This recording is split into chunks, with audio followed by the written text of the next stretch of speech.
Hukum dropship dalam Islam.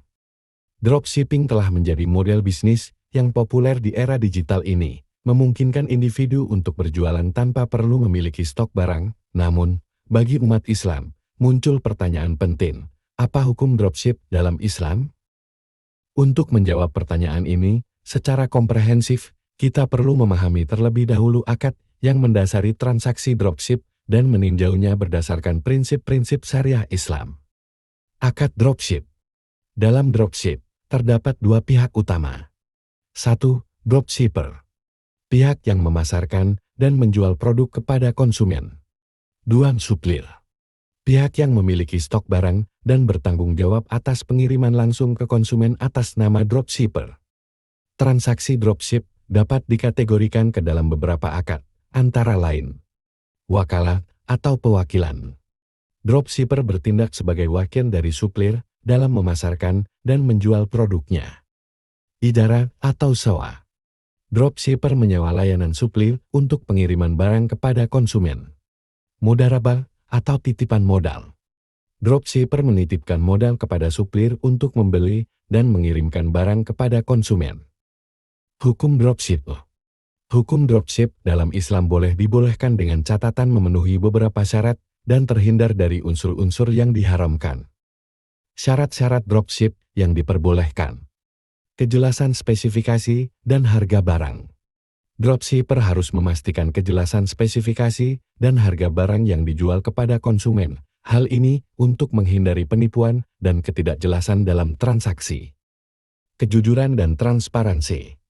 Dropshipper harus jujur dan transparan kepada konsumen mengenai sistem dropship dan tidak menyembunyikan informasi penting terkait produk dan transaksinya.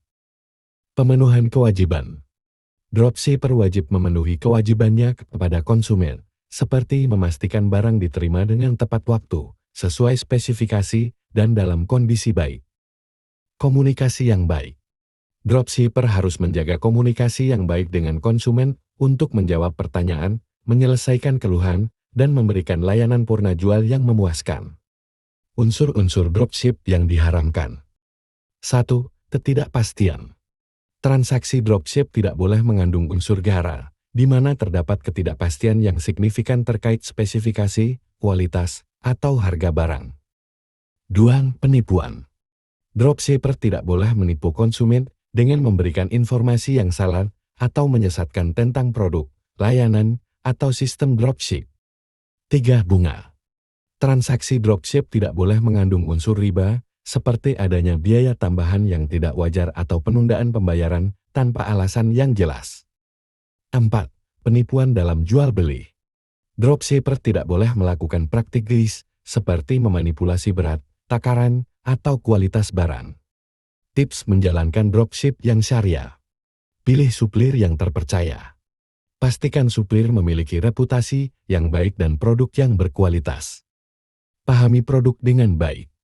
Pelajari spesifikasi, manfaat, dan kekurangan produk sebelum memasarkannya kepada konsumen. Buat deskripsi produk yang jelas dan akurat. Hindari deskripsi yang berlebihan atau menyesatkan yang dapat menimbulkan kekecewaan konsumen. Tetapkan harga yang wajar. Pertimbangkan harga produk dari supplier, biaya operasional, dan keuntungan yang wajar. Jaga komunikasi dengan konsumen. Berikan respons yang cepat dan tanggap terhadap pertanyaan dan keluhan konsumen.